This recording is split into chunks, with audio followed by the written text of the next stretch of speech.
नमस्कार, आप देख रहे हैं एमपी न्यूज और मैं हूं आपके साथ साक्षी जैन।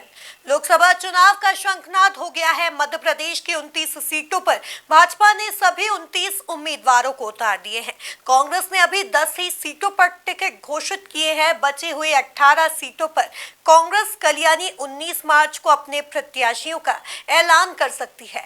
जिसकी अधिक जानकारी के लिए हमारे साथ हमारे संवाददाता संदीप नागर जुड़ गए हैं। संदीप, कल दिल्ली में कांग्रेस की एक बड़ी बैठक होना है, क्या लगता है किन बड़े चेहरों पर पार्टी दांव चल सकती है? देखिए, निश्चित ही निर्वाचन आयोग की ओर से लोकसभा चुनाव की तारीखों का ऐलान कर दिया गया है और उसके बाद में मध्य प्रदेश कांग्रेस की ओर से भी चुनाव की तैयारी है वो पूरी कर ली गई है। कांग्रेस की ओर से 18 लोकसभा सीटों पर कल प्रत्याशियों के नामों को लेकर मंथन किया जाएगा और इसको लेकर दिल्ली में एक बड़ी बैठक आयोजित होनी है। मध्य प्रदेश की शेष 18 सीटों पर पार्टी की ओर से एक पैनल भी तैयार किया गया है, जिस पर अनेक जो नाम है उसको लेकर पार्टी के दिग्गज नेता रायशुमारी करते हुए नजर आएंगे। इस बैठक में पीसीसी चीफ जीतू पटवारी के साथ अन्य दिग्गज नेता जो है कांग्रेस के वो शामिल हो सकते हैं। अगर हम पैनल की बात करें तो ग्वालियर संसदीय सीट से लाखन सिंह यादव और प्रवीण पाठक का नाम सामने आया है। इन चेहरों पर पार्टी की ओर से दांव चला जा सकता है। वहीं अगर हम जबलपुर लोकसभा सीट की बात करें तो दिनेश यादव का नाम सामने आया और इसी के साथ लखन घनघोरिया का नाम भी पैनल में कहीं ना कहीं शामिल है। उज्जैन से अगर बात करें तो महेश परवार, तो विदिशा से अगर हम बात करें तो देवेंद्र पटेल का नाम सामने आया, यहाँ पर सिंगल नाम है। भोपाल की अगर हम बात करें तो अरुण श्रीवास्तव, जेपी माली का नाम सामने आ रहा है, जिन पर पार्टी अपना अंतिम फैसला सुना सकती है। वही इसी के साथ गुना की बात कर ले, जहां पर लगातार दिग्विजय सिंह और जयवर्धन सिंह के नामों को लेकर लगातार पार्टी में अंदर खाने विचार विमर्श किया जा रहा है। इंदौर की बात कर ले तो अक्षय कांति बम का नाम सामने आया, तो स्वप्निल कोठारी के नाम पर भी कहीं ना कहीं चर्चा चल रही है। जीतू पटवारी के नाम पर भी कहीं ना कहीं कांग्रेस पार्टी जो है वो अपना अंतिम फैसला सुना सकती है और एक बड़ा ये मध्य प्रदेश के सियासत में देखा जाएगा कि पीसीसी चीफ जीतू पटवारी खुद चुनाव मैदान में हो सकते हैं।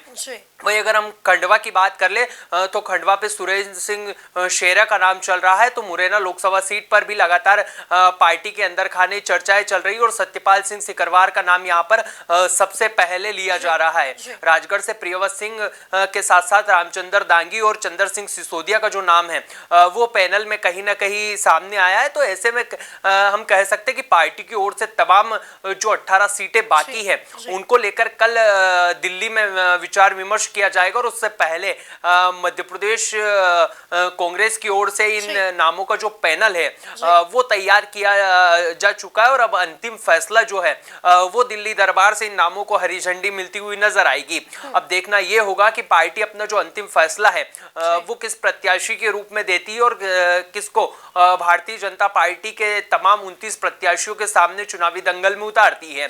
अगर हम कांग्रेस की बात करें तो कांग्रेस ने अभी फिलहाल 10 प्रत्याशियों के नाम का ऐलान कर दिया है और एक जो सीट है वो कहीं ना कहीं पार्टी की ओर से सपा के लिए छोड़ी जा रही है। तो 18 जो सीटें बाकी हैं उनको लेकर पार्टी के अंदर खाने लगातार विचार विमर्श का जो दौर है वो जारी था और कहीं ना कहीं भारतीय जनता पार्टी को परास्त करने के लिए कांग्रेस की ओर से लगातार रणनीति और लगातार कयास जो है वो लंबे समय से चल रहा है। तब ऐसा माना जा रहा है कि कल इन तमाम कयासों और विचार विमर्श और मंथनों पर अंतिम जो ब्रेक है वो लग सकता है और दिल्ली दरबार जो अपने 18 प्रत्याशी उनको चुनाव मैदान में हरी झंडी देती हुई दिखाई दे सकती है। क्या लगता है संदीप, कांग्रेस को अपने प्रत्याशियों की सूची जारी करने में इतना वक्त क्यों लग रहा है? देखिए, निश्चित ही जिस तरीके से माना जा रहा था कि विधानसभा चुनाव में मिली हार के बाद में अब लोकसभा चुनाव की तैयारी में कांग्रेस कहीं ना कहीं अपने प्रत्याशियों का ऐलान जो है वो भारतीय जनता पार्टी से पहले कर सकती है, लेकिन भारतीय जनता पार्टी ने एक बार फिर लोकसभा चुनाव में भी अपने प्रत्याशियों की जो रेस है वो कांग्रेस से जीती है और पार्टी ने कांग्रेस से पहले ही अपने प्रत्याशियों को चुनाव मैदान में उतार दिया। कांग्रेस की अगर बात करें तो कांग्रेस लगातार अपने प्रत्याशियों को मनाने में काफी वक्त लेती हुई नजर आई। अधिकांश सीटें ऐसी भी हमको दिखाई दी जहां पर प्रत्याशी और बड़े जो चेहरे जिन पर दिल्ली दरबार लगातार बातचीत करता हुआ दिखाई दे रहा था और दिल्ली दरबार लगातार ये चाहता था कि जो बड़े और प्रभावशाली जो चेहरे हैं पार्टी के वो चुनाव मैदान में उतरे, लेकिन कहीं ना कहीं उनका ना करना ये काफी ये रहा कि पार्टी अपने प्रत्याशियों को चुनाव मैदान में नहीं उतार पाई है। अगर हम बात करें दिग्विजय सिंह की, तो लगातार दिग्विजय सिंह भी चुनाव लड़ने की जो तमाम जो सवाल है उनसे बचते हुए नजर आए और उन्होंने कहीं ना कहीं अपनी हामी नहीं भरी। वहीं कमलनाथ भी लगातार छिंदवाड़ा की बात करते हुए नजर आए कि वो छिंदवाड़ा में ही रहेंगे और कहीं भी नहीं जाने वाले हैं। इसके अलावा अगर हम बात करें अन्य नेताओं की, तो सज्जन वर्मा की हम बात कर ले तो सज्जन वर्मा भी कहीं ना कहीं हमें लोकसभा चुनाव में एक्टिव नहीं दिखाई दी है। ऐसे में अब ये माना जा रहा है कि जो एमपी कांग्रेस है और जो तमाम एमपी कांग्रेस के दिग्गज नेता हैं वो लोकसभा चुनाव में उतरना नहीं चाहते और जो दिल्ली दरबार है वो अपने दिग्गज और पारंपरिक जो चेहरे हैं उनको चुनाव मैदान में उतारना चाहता है। तो ऐसे में कहीं ना कहीं देरी हुई। और इसके बाद की अगर हम दूसरे रीजन की बात कर लेते हैं तो भारतीय जनता पार्टी लगातार कांग्रेस में सेंधमारी करती हुई दिखाई दे रही है। हम पिछले दिनों की बात कर ले जब इंदौर संसदीय सीट से भी कांग्रेस को एक बड़ा झटका लगता है और तमाम जो दिग्गज नेता है वो भारतीय जनता पार्टी की शपथ लेते हैं।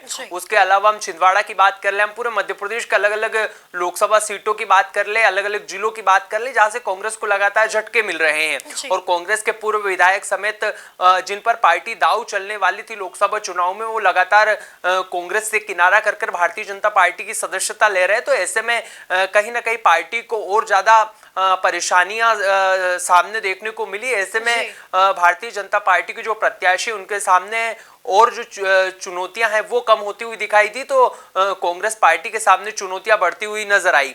ऐसे में कहीं ना कहीं पार्टी को काफी विचार विमर्श करना पड़ा। जिन चेहरों पर पार्टी दांव चलना चाह रही थी वो भी कहीं ना कहीं हामी भरते हुए नजर नहीं आए। ऐसे में पार्टी को लंबा इंतजार करना पड़ा और दिल्ली दरबार जिस तरीके से चाहता था कि दिग्गज नेता चुनाव में मैदान में उतरो, कार्यकर्ताओं का जोश बढ़ा है, वो कहीं ना कहीं हामी भरते हुए नजर नहीं आए। यही कारण है कि कांग्रेस पार्टी को इतना लंबा वक्त लेना पड़ा और जिस तरीके से भारतीय जनता पार्टी ने अपने बड़े दिग्गज नेताओं को चुनाव मैदान में उतारा, तो कहीं ना कहीं कांग्रेस को भी उनके सामने प्रभावशाली जो चेहरे हैं उनको चुनाव मैदान में उतारना था। अगर हम अन्य रीजन की बात करें तो कहीं ना कहीं कांग्रेस पार्टी को अधिकांश लोकसभा सीटों पर चेहरे के लिए भी किल्लत का सामना करना पड़ा और लगातार अपने जो चेहरे हैं उनकी खोजबीन करनी पड़ी और लगातार कांग्रेस के जो असक्रिय कार्यकर्ता है उनको भी कहीं ना कहीं सक्रिय करना पड़ा और लगातार उनसे बातचीत करके उनको लोकसभा चुनाव के लिए कांग्रेस पार्टी की ओर से मनाया जा रहा था। यही कारण है कि पैनल बनने के साथ साथ इन चेहरों पर भी दांव चलाने के लिए कांग्रेस को इतना समय का इंतजार करना पड़ा। और अब ऐसे में माना जा रहा है कि कल जब ये बैठक होगी तो तमाम इन 18 सीटों पर कांग्रेस की ओर से तमाम कार्यकर्ताओं को हरी झंडी दे दी जाएगी।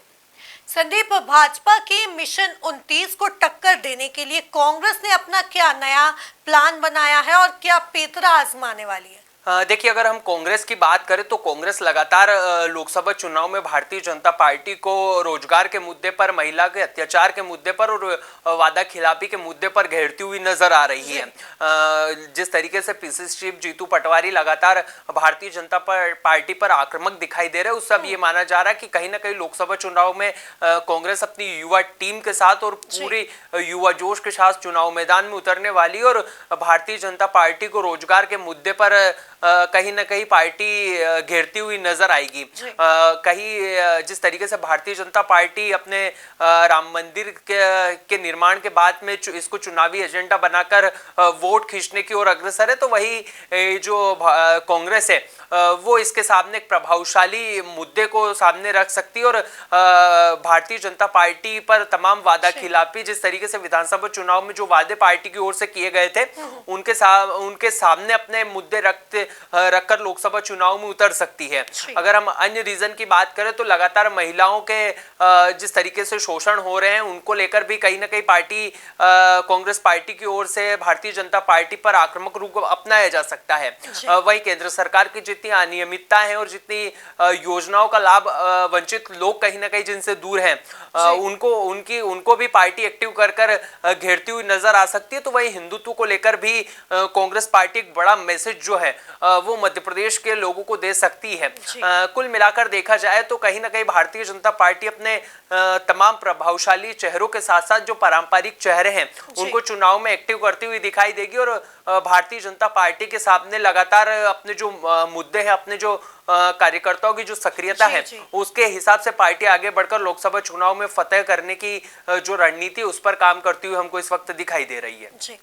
देखा जाए तो कल दिल्ली में कांग्रेस की एक अहम बैठक होने वाली है, जहां कयास लगाए जा रहे हैं कि कल बचे हुए 18 सीटों पर कांग्रेस अपने प्रत्याशियों का ऐलान कर सकती है। अब देखना होगा कि यह इंतजार कल खत्म होता है या नहीं। तब तक के लिए आप बने रहिए एमपी न्यूज के साथ। नमस्कार। एमपी की नब्ज, एमपी का हाल, मध्य प्रदेश की हर खबर एमपी न्यूज टीवी के साथ। लगातार खबरों के लिए सब्सक्राइब करें हमारा YouTube channel MP news TV.